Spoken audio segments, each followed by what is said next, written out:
דביר לישה הוא החלל הראשון מה-7 לאוקטובר.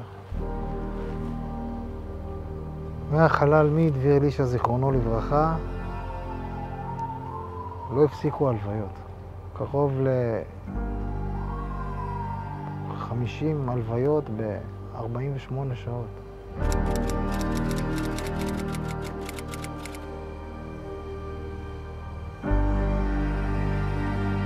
מרגע שאני מבין שאנחנו באירוע של מלחמה, אני אומר להרצל, סע למשט, תפתח את המשט, אני בדרך לקריה. נתחיל מהודעת דובר צה"ל שיוצאת עכשיו, ושם נכתב כך: חמאס ביצע פעולה משולבת שכוללת ירי רקטות וחדירות מחבלים לשטח מדינת ישראל. רואה בטלוויזיה מה שקורה, ואני מבין שאנחנו נמצאים באירוע חריג.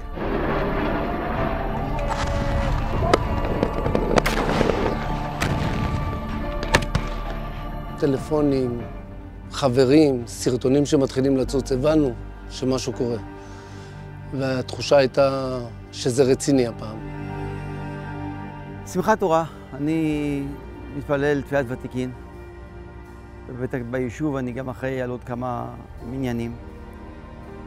וכמו עולם ישראל, חטפנו את זה בשעת ההלל. עכשיו שאנחנו אומרים מן המצע קראתי יה ענני במרחביה. עוד לא הבנו.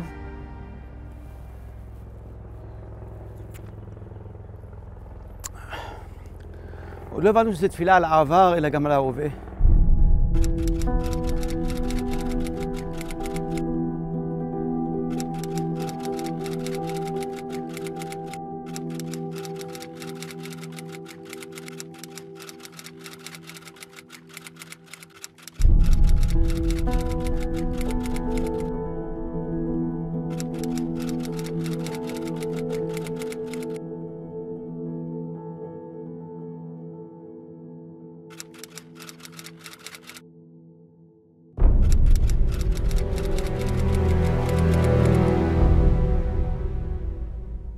כרגע דיווח על 10 חללים, חלל בירושלים, אני מדבר על חלל בחיפה וחלל נוסף בדרום. 3 חללים כרגע עם שמות מזוהים, עוד 7 טרם זוהו.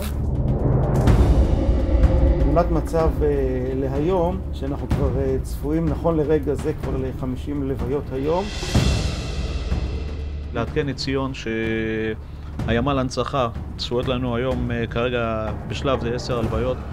לדבר עם מנהלי האזורים, לראות איפה צריך את הכוח אדם, כבר להכין, להיות ערוכים עם כל האמצעים הלוגיסטיים, כל מה שנדרש, אם יש פערים, לעדכן אותי, אוקיי? לא עיכלנו ולא הבנו מה קורה, רק התחלנו מפיסות מידע של התקשורת, הטלוויזיה, להבין מה קורה. החמאס הצליח לצערנו להפתיע את ישראל ולהחדיר בבוקר שבת זה מחבלים לתוך שטח ישראל, כנראה בכמה נקודות. אחרי משהו כמו חצי שעה הרצל התקשר אליי וביקש ממני להגיע למחלקת נפגעים בקריה. אני מכנס את האנשים בשעה 7 בערב, להערכת מצב את כל הנהלת האגף. בהחלטה הראשונה שאני מקבל, כל עובדי האגף עוסקים כרגע במלאכה אחת, להביא לקבורה מהירה ומכובדת את חללי מערכות ישראל. למעשה, כל עובדי האגף הופכים להיות עובדי היחידה להנצחת החייל.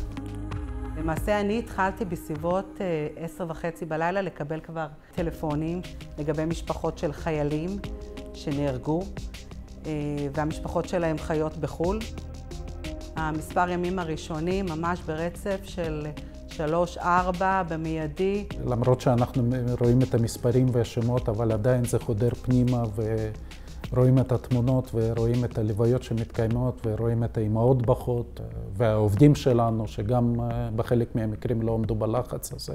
את התוצאות האמיתיות אנחנו כנראה נבין אחרי זה. אתה לא יכול, במיוחד אחרי שאתה מקבל את הבום ואתה לא באמת מבין מה קורה פה, אז אתה חייב לעבוד על אוטומט כדי שאתה תוכל לעבוד, שאתה תוכל לתת את המענה הזה.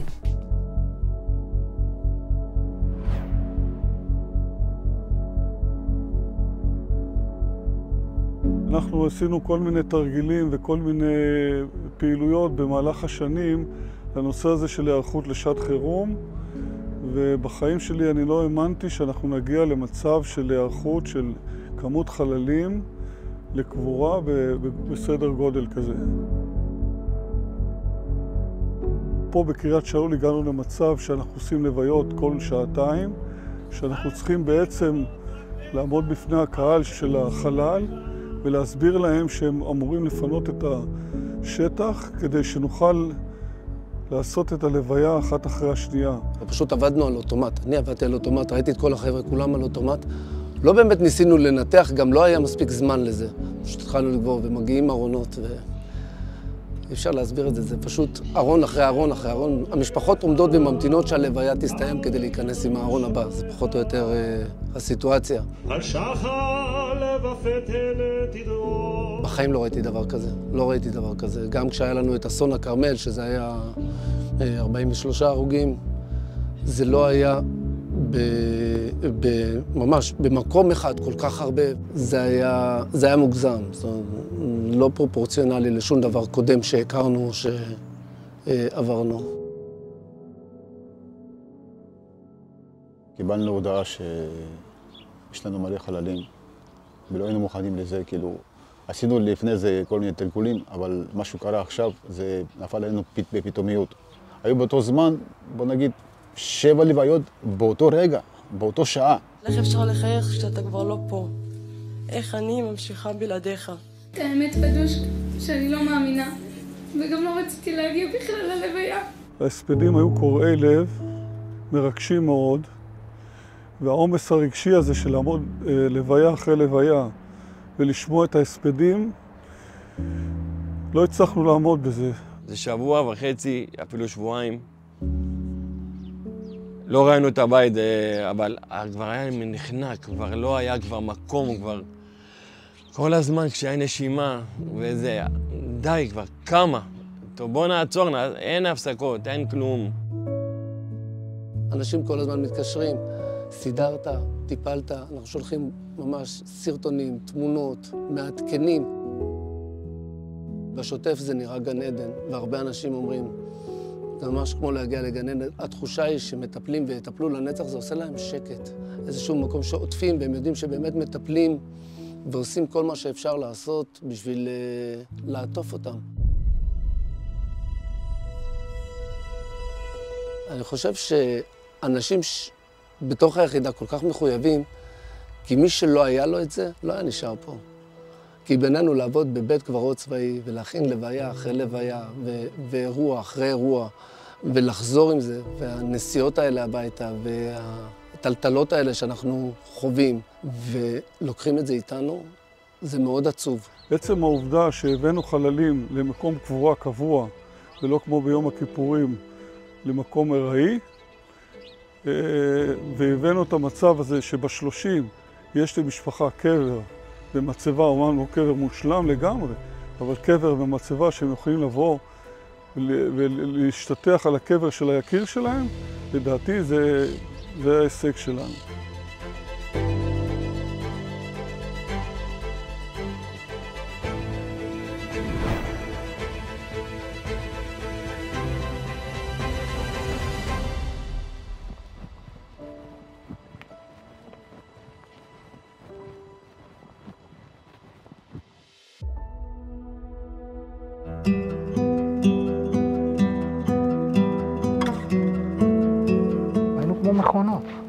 כמו מכונות, קוברים עד 1 בלילה, מ-1 בלילה עד 5, 5:30 לפנות בוקר. פותחים קברים, ולאחר מכן עוד הלוויה, והלוויה, והלוויה, והלוויה. עד שאתה יודע, הגוף נותן את אותותיו, יש לך איזו הפוגה קטנה שהיא הייתה אחרי כמה ימים, וזה בא לך בפנים. צריך בזמן קצר, אני מתכוון קצר. שעה וחצי. להעמיד לוויה, זה לא אמיתי. כאילו אמרתי שזה לא נתפס, יש דברים שלא נתפסים, אלה חלק מהדברים שלא נתפסים, זה להעמיד לוויה, להגיד לאנשים שאנחנו מבקשים את סליחתם, ואנחנו נכנסים ללוויה הבאה. זה מקום המפלט שלנו. אוכל זה דבר מנחם, ואתה יכול להגיד הכל בארוחת צהריים. מ-8 לאוקטובר עד בוא ניקח 7 ימים. לא היה לנו את הזמן הזה אפילו לשבת ככה, לדבר אחד עם השני. היינו מדברים בעיניים, היינו מכונות. אנחנו כאן צוות שעובדים בשיתוף פעולה מדהים, שאחד דואג לשני, אחד אכפת לשני. כאן אני יודע שאם ב-2-3 לפנות בוקר אני מרים טלפון, יוסף, מיכאל, אבי, לא שואלים שאלות. קמים, באים, נרתמים למשימה, לא משנה אם זו משימה של חסד של אמת, של לבוא ולהביא חלל לגבורה, או ברמה האישית. הרגע הכי קשה שזכור לי זה הלוויה דווקא פה בהר הרצל. בני משפחה, ילדים קטנים, שמתפרקים על הארון של אבא שלהם. זה רגע שככה צרוב אצלי, חרוט, כי שזה נוגע שאתה רואה ילדים קטנים, שלי יש גם ילדים בגילאים האלה, ואתה רואה אותם מאבדים את היקר להם מכל, זה כמו חץ בלב, נותן לך. היה לי זמנים שאמרתי, בואו, הנשמה לא יכולה לשאת יותר. הולך לים, פותח את החלונות, יושב שם, לא רוצה לחשוב על כלום, פשוט מנתק את המחשבות.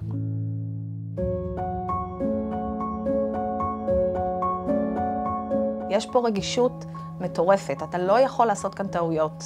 ואני נתקלתי כאן בצוותים שעושים עבודת קודש. זו הזכות הכי גדולה שהייתה כל החיים שלי. הייתי קצינת ת"ש ועשיתי דברים נורא משמעותיים, ושום דבר לא השתווה למה שעושים באגף הזה, באגף הנצחה.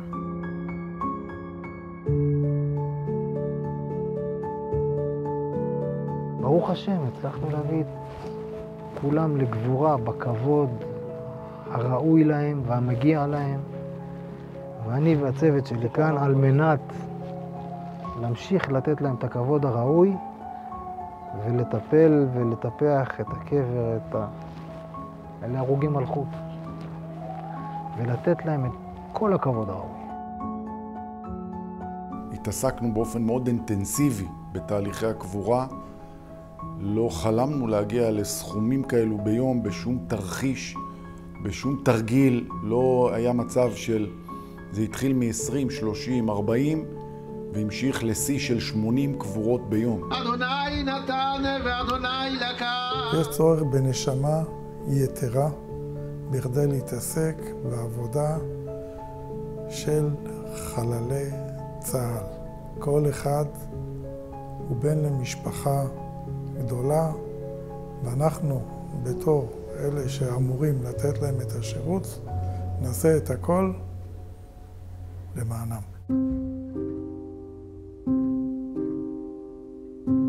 אוקיי, לארבע של היום אתה ערוך? ערוך גם ליותר מארבע. הבנתי. נשים מערכת הגברה גבוהה למשך כל היום, את הפודיום, את הכל, שהמקום יהיה נקי, מסודר.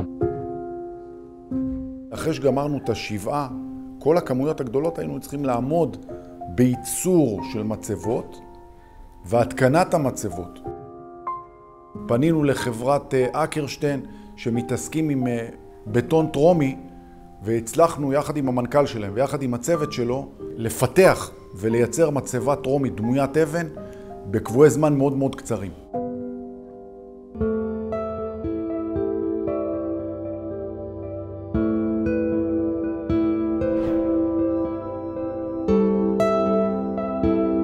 ראיתי כבר שהתחלתם כבר עם הכיתובים האישיים כבר. כמה כאלה כבר הספקתם לשים, פחות או יותר? גיבשנו מעל 70. מעל 70? הבנתי. זה בעצם לא נגמר, זה מלוויה ללוויה. לא חושבים הרבה, לא מבקשים הרבה, מקשיבים בעיקר ועושים. אתם מרגישים שאתם מסייעים, עוזרים, עושים את העבודה? כל אחד מאיתנו מרגיש הרגשה של שליחות, מעבר לעבודה. אתה יכול לראות גם ב7-8 בערב, אם גמרו את העבודה, פתאום מישהו חוזר, כי הוא שכח לעשות, הוא שכח להגיד. כולם חדורים בצורה חזקה מאוד את העניין הזה של השליחות, ואף אחד לא רוצה לפספס כלום. משפחה, לא רק שאין חילוקי דעות, יש ביצוע והסכמה ויוזמה ונכונות שלא רואים באף מקום. היצירתיות של האנשים פה באמת הביאה להישגים מדהימים.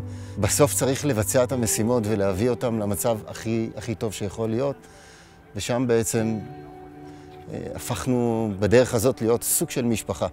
אז גם אם הייתי מקבל טלפון ב-4 לפנות בוקר, יורם, אני צריך אותך, אני בדרך אליך, מתלבשים, יורדים ומחכים. ראיתי אנשים שבאמת, באמת, אני נדהם, אני נפעם.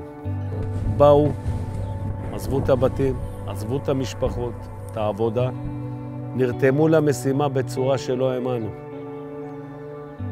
רק איפה לעזור, מה צריך לעשות. חצי מהלב שלי קבור איתך היום. אני לא יכול להיפרד ממך, אני לא יכול. הכי כאב לי לשמוע הספדים של האחים הקטנים, או של הילד הקטן, שמדבר לאבא שלו, ושואל אותו, לאן אתה הולך? ולמה אני נשאר לבד? ולמה זה מגיע דווקא לך? ואני אבא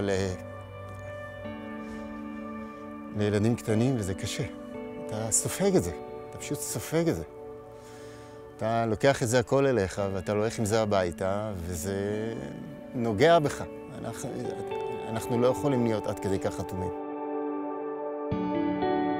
נקראנו ללוויה של חלל מהיישוב רעים.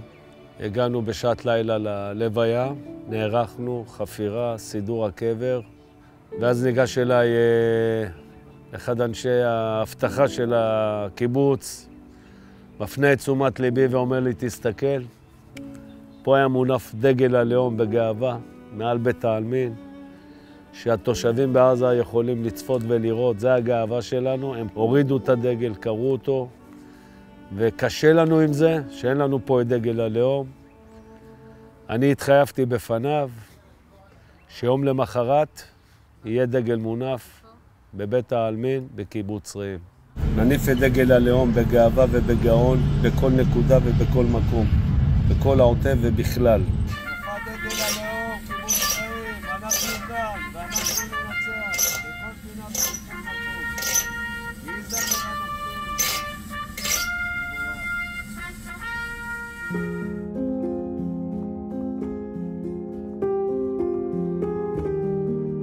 אתה יוצא מהשגרה, מהמשלט, אתה מסתובב, אתה פוגש את האנשים, אתה שומע את האנשים, זה עוזר להם, זה מוסיף להם, זה נותן להם את הרגשת ביטחון שהם לא נמצאים לבד. בין לבין גם בנסיעות, אני חושב על הבן שלי עם החברים שלו שנמצאים שם בלחימה בעזה, אבל העשייה, וכל הזמן שיש את העשייה, אין גם את הזמן לחשוב על הדברים האלה, אלא להמשיך ולתמוך באנשים ובכל מה שאנחנו עושים.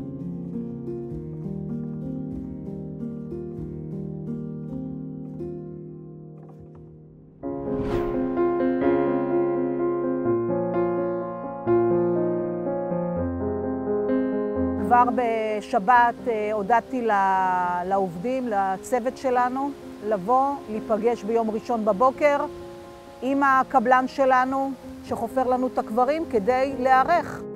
ובאמת ביום ראשון, כבר מהצהריים, התחלנו לקבל את המועדי לוויות ואת המיקומים. זה הלך והתגבר.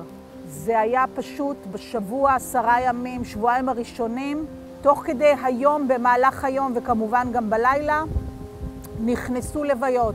אנחנו התאמנו להיערך לביצוע לוויות. תרחישים תמיד דיברו על 40-50 ביממה. במלחמה הזאת אנחנו נדרשנו ללוויות בהיקפים של 80 ו-90 ביממה. הזוי. נכנסנו פנימה למלחמה שהכניסה אותנו צ'יק צ'ק באמת לאימון הכי טוב, לצערנו, שיכול להיות.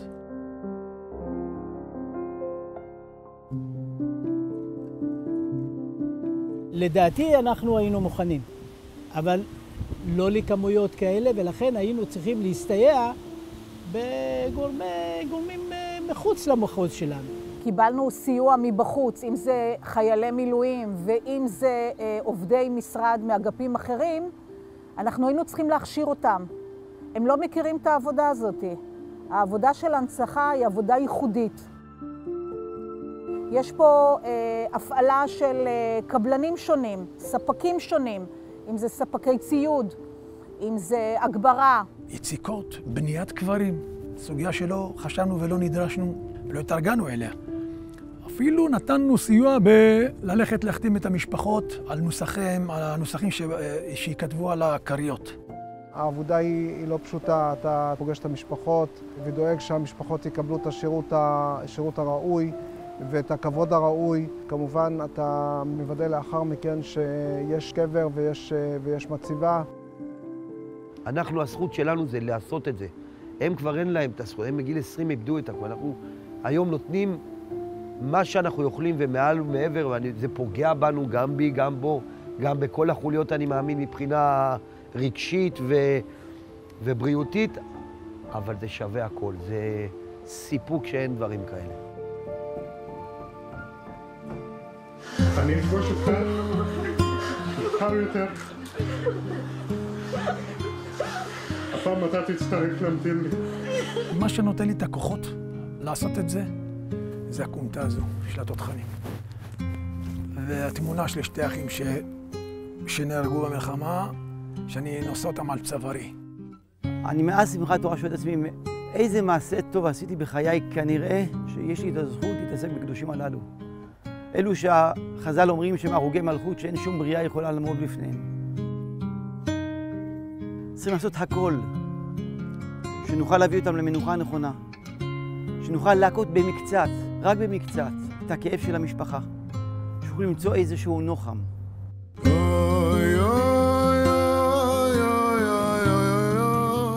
החוסן בא עם הזמן, עם העשייה. הכוח שאתה מקבל, אתה בא לחזק ויוצא מחוזק. העשייה שאנחנו עושים למשפחות, וזה שהמשפחות מוקירות ואומרות תודה רבה על כל מה שאנחנו עושים להם, זה נותן לך את התחושת סיפוק, שאתה עושה משהו ואת ההמשכיות, זה לא מובן מאליו.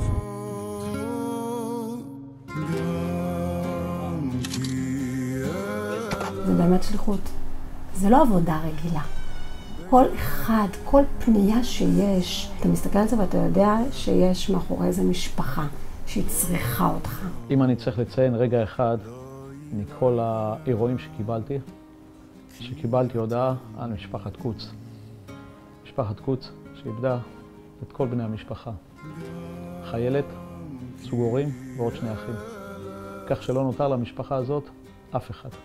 החלטתי שאני לוקח את כל הנושא הזה עליי, אני מאמץ את המשפחה, והחלטנו לעשות לכל 5 הלוויה צבאית, והחלטנו שאנחנו מאמצים את המשפחה הזאת. לא הגעתי למצב שאני יכול לא להתרגש מכל לוויה או כל דבר שאני מדבר על נושא של חללים. למרות הניסיון הוותיק שלי ולמרות השנים הרבות ומספר הלוויות שעברתי, כל פעם שאני מדבר על לוויה, זה נוגע. כן. אני מסתכל על הכמויות ועל המספרים ועל ההכלה של העובדים, עוד לוויה ועוד אל מלא רחמים ועוד הספד ועוד הספד. ואני אומר, האנשים האלה שספגו כל כך הרבה, שהביאו לקבורה כל כך הרבה אנשים, שעבדו כמו מכונות, אבל מכונות עם הרבה מאוד רגש, אי אפשר שלא להצדיע להם. אי אפשר שלא להגיד לאנשים שהם למעשה השליחים של המדינה כולה. להמשיך לחבק את המשפחות השכולות בכל סיטואציה, גם אם היא לחוצה וגם אם היא קשה וגם אם היא עכשיו מתבטאה במספרים גדולים של לוויות ושל אבדות. אנחנו פה בשביל החללים, בשביל המשפחות ובשביל עם ישראל. מי יודע כל כאב, מי רופא לי שבורי לב. אני גיליתי משיחות עם חברים שהנושא של לפרוק את זה, להוציא את זה, זה או בשיחות מאוד מצומצמות שלנו כחברים, שבאמת מבינים מה קרה שם, מה היה שם. הנסיעה הביתה עם מוזיקה שקטה, היא עושה לי את הסוויץ', כי אתה פתאום הולך לילדים קטנים שרצים, וקשה להיכנס לסיטואציה אחרת, כשאתה חוזר מלוויה, ששמעת צעקות והתפרצויות. זה מרגש קצת, כן. מתרגש? כן, כשאני נזכר בזה, כן. כי הקטע עם הילדים הוא קשה. במיוחד אחרי מה שראיתי גם ראיתי את כל הגדלים.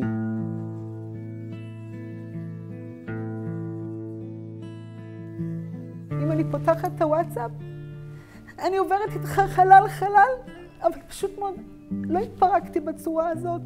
פשוט מאוד. אני דוך, אני לא רואה לא ימינה, לא שמאלה. אני לא מתקשקשת, אני פשוט מאוד חדורת מטרה.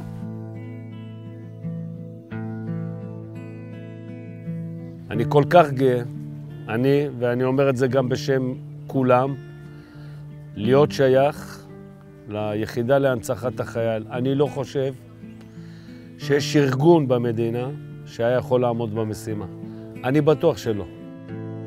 יומם השמש לא יקקה והריח בלילה השם ישמורך מכל רע ישמור את נפשך השם ישמור צאתך